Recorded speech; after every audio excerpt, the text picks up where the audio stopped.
Hello there, and welcome to FoodShare's Intro to Composting with me, Natalie Bested, FoodShare Toronto's Community Garden Coordinator. As always, we like to start with the Indigenous land acknowledgement that FoodShare has created. So FoodShare acknowledges that the sacred land in which we operate is situated upon the traditional territories of the Wendat, Haudenosaunee, Anishinaabe, and Mississaugas of the Credit.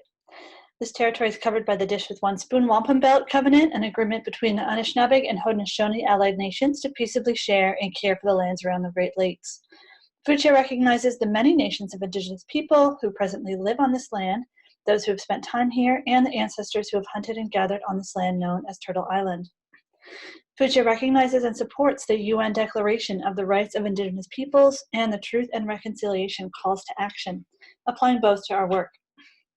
FoodShare's work is guided by principles of food justice. This includes receiving ongoing guidance from an Indigenous advisory circle on our work and on our collaborations with Indigenous groups, working towards Indigenous food sovereignty and increasing Indigenous food access. So we are going to be talking today about compost, how to make it, what it is, and what to do with it once we've made it. So I hope that you enjoy what we learned today, and let's get started.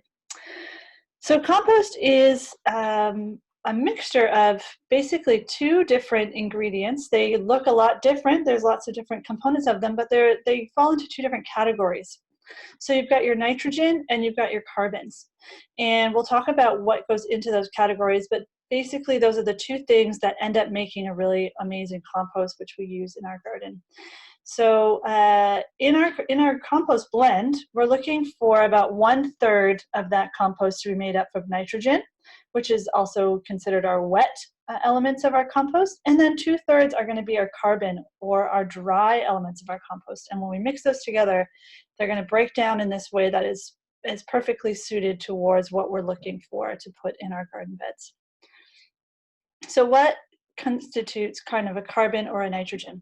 So again, carbon are the dry sources of things that are going into our compost. So anything like aged hay, cardboard, dry leaves, kind of dry scraps from our garden, anything that's dried up is going to be considered a carbon. And then our nitrogen is our wet. So that's going to be our wet food scraps, anything coming from our garden that also still has a lot of the moisture left in it is going to be a nitrogen. Anything, again, even hay or straw that is still wet, that can be considered a nitrogen, as well as things we might throw in there like our house plants that are not dried up yet, old flower bouquets, animal hair or human hair even can go in the compost. And anything like water-based. Those are all considered our nitrogens. And so when we make a compost, what we're doing is basically making a lasagna of these two elements.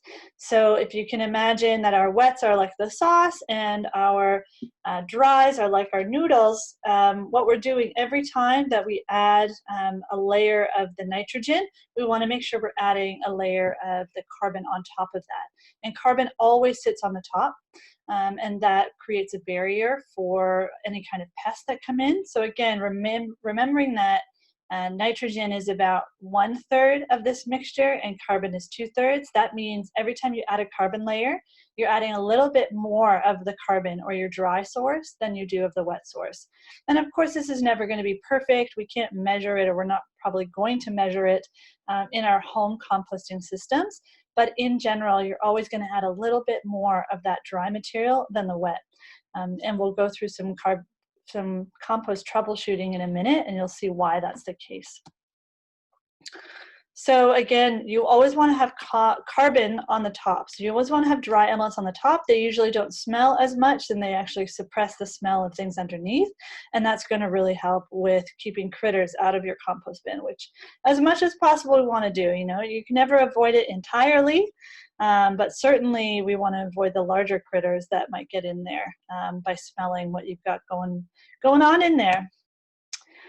So what not to put in our compost? So this applies if we're doing home composting. This is not necessarily true for larger scale composting like the City of Toronto composting. You can put a lot more things into that compost because they're composting at a larger scale. They have a lot more heat that's generated, and they can kill off some of the bacteria that forms from some of these items that we wouldn't normally put in our own compost. So we don't do any meat and bones, which includes poultry and fish. No fatty food waste, so things that have oil on them, things if we've pre-cooked something like, we've made a meal using a butter or an oil, we actually don't want to put those food scraps into our own compost. Whole eggs, any kind of dairy, obviously feces, no cat litter. We don't want to put weeds or weeds that have gone, plants that have gone to seed, because that means that we've got all those weed seeds waiting to grow back as soon as we put that compost out on the garden bed. Treated wood also shouldn't go in the compost. And worms, if we're doing worm composting or vermicomposting, we actually have another workshop on that if you want to check it out. But they don't love citrus. So if you know you have a high worm content, or you're doing specific vermicomposting, worm composting, they don't love citrus. So that's something to think about. So then we have several options for how we go about making our compost, or what we would like to put in our backyards or on our community garden site. A lot of people choose a one-bin system. So this one is made out of pallets, pretty easy, just 4 pallets around. And it's always important that you can remove the front panel in some way. Some of them have several different panels that you can remove to kind of space it out. But you always want to be able to remove it. And the reason why is you want to be able to get in there to obviously collect the compost once it's broken down, but you also want to be able to get in there to turn the compost over. And so if you've got a bin that you can't access the bottom of, you're not going to be able to do that really nice turning that we're going to talk about, and why turning is important. So you can see here, they have the ability to remove that front panel, and that's what you need. You can also do a 3-bin system. So here, they may just have a very open system. They may not actually have any panels on the front, but what this allows you to do is every time you want to turn your compost, you turn it into the next bin over. So you put all your fresh compost in bin number 1 on the left, and when you're ready to turn it, you'll turn it into bin number 2, and bin number 2 gets turned into bin number 3. And every time you're turning it, that compost gets more and more decomposed. And by the end, when you've got it in bin number 3, you've basically got your nice fresh compost ready to go. And it's easy to access, and you're not having to worry about turning it over with your new fresh compost as if you had a 1-bin system. So this is another 3-bin option. We actually make these at FoodShare for a cost, and sometimes we do have the capacity to give these away for free to community gardens depending on our funding. So if you're interested in a 3-bin system, you can see here that the panels in the front remove one at a time, so you can kind of decide what level you'd like to take them apart in order to get into the compost and turn it over. There's also straw bales that you can use.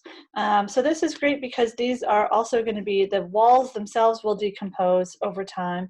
And so everything ends up getting turned into compost. And they also provide a really nice warmth for the compost. So you get a little bit more warmth and added insulation if you use straw bales. So this is a nice consideration. And the straw bales will probably last you a couple seasons before they break down and will need to be put onto the garden beds and replaced. Other options, which you often see in home gardening, are the closed bin systems. And so the City of Toronto actually just no longer sells these, but you can still buy some online. There's different systems. You can see some of them are bins that you can turn. So the circular ones are ones that you don't have to actually go in with a pitchfork to do. It just manually will turn itself.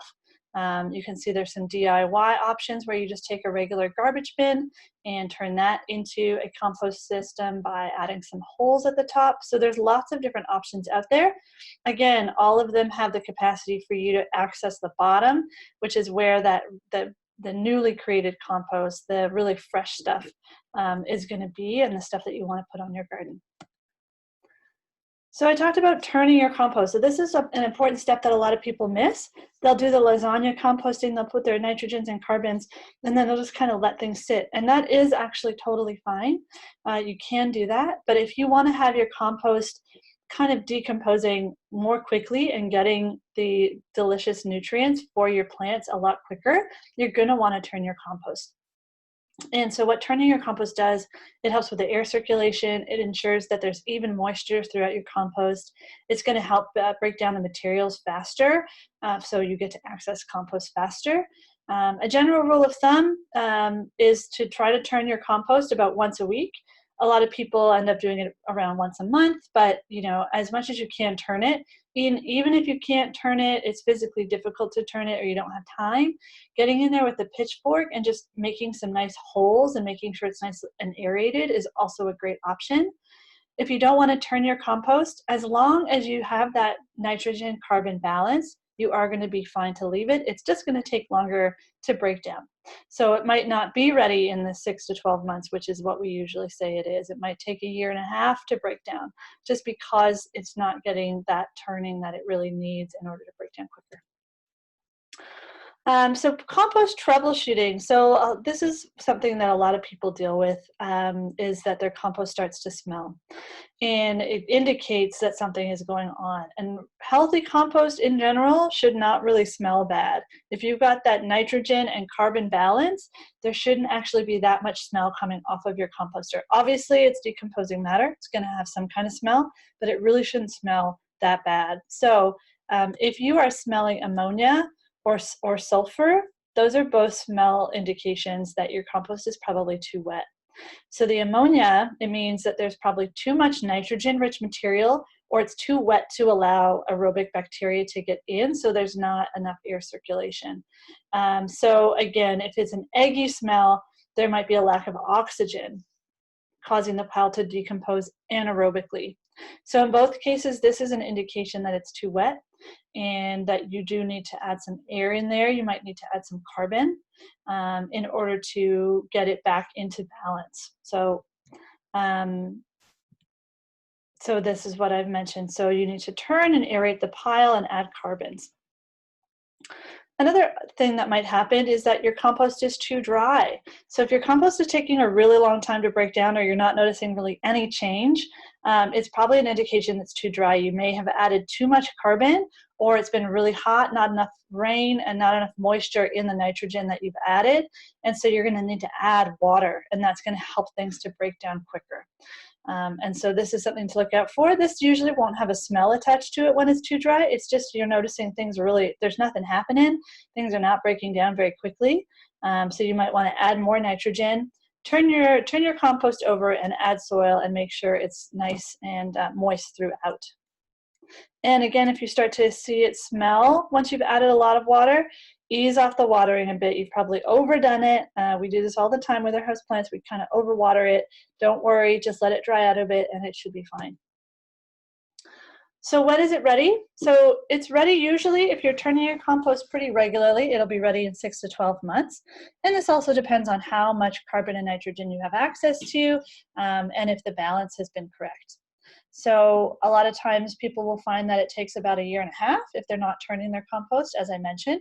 But if you're consistent, you're turning it over, you're adding the right amount of nitrogen and carbon, you can have it ready in as little as 6 months. And then what do you do with it? So now we've made this beautiful compost. We didn't have to pay for it at the store. So the next step is we're adding it to the garden. And you want to add compost into your soil at the beginning and end of your growing season. So before you plant anything, you want to turn it into your soil.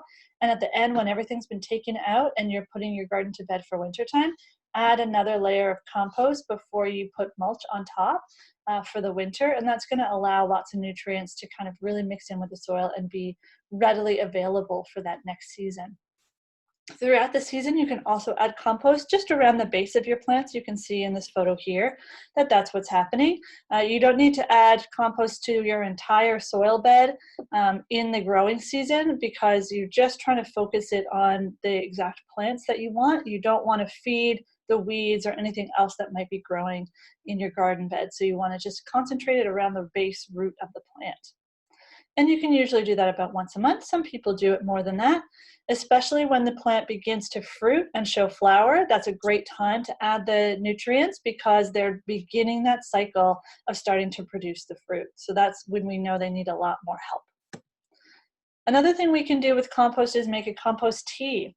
And you do this by adding compost into water. Usually you'll use a cheesecloth sack or something that kind of mimics a tea bag.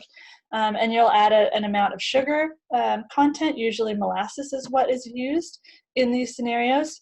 And you're going to aerate that water with the compost in it and the sugar overnight or about 24 hours with an air pump. Or you can buy a specific compost tea maker for this exact purpose. And the reason that farmers and gardeners do this is that it increases the amount of nutrients that are available. I don't know what the percent is, but it's a lot. So this is very, very highly nutritious. And usually once you make compost tea, you want to use it within about 48 hours. So this is not something that you would store. This is something that you would make and you would use within that week, hopefully within the first couple days of you making it. And the thing about compost tea also is that you can spray it not only at the root of your plant, you can also spray it on the leaves for a foliage spray, and it actually, the plants will absorb nutrients through their leaves, which is pretty cool. So that's it. So that's the beginning of your journey towards composting. I hope you have a great time with your own ways of composting that you decide work best for you. If you have any questions, you can always hit up the FoodShare Toronto site at foodshare.net for all your gardening needs. Thank you so much for joining me today, and I hope you have a great rest of your day.